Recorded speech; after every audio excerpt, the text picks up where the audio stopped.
Something that was really memorable for me in Wichita was about a couple months before the end of my mission, we got in a car accident. So that was exciting.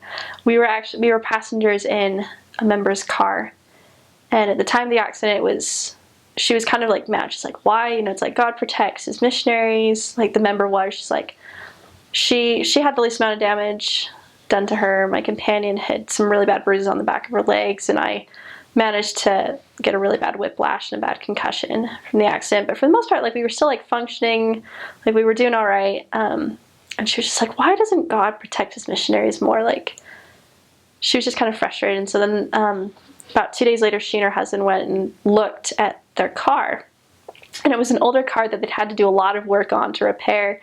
And as they were looking at it, they were just kind of in awe of the fact that things turned out as well as they did. Things were like the gas tank had been like split open like a watermelon, and there was gas like all over, and none of it had ignited, which was miraculous. There was things where the back tail light, because we were in a Geo Tracker, which has absolutely no back seat or no trunk space. Like, I was in the back seat and I was only about four inches or so from the outside of the car.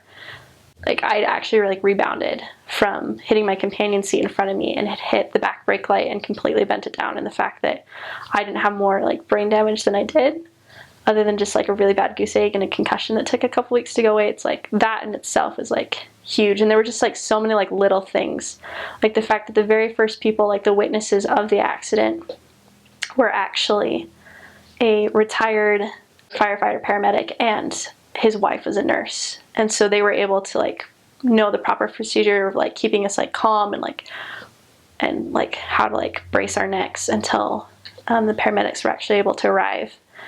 And just like things like that were just, there were so many things around the whole day. They were just total little miracles of the fact that we were being watched over. And even just the fact that we were able to heal as much as we did was so miraculous. So that was huge. That was a huge lesson for me, learned firsthand, of the fact that there really are like angels watching out for us as missionaries and protecting us.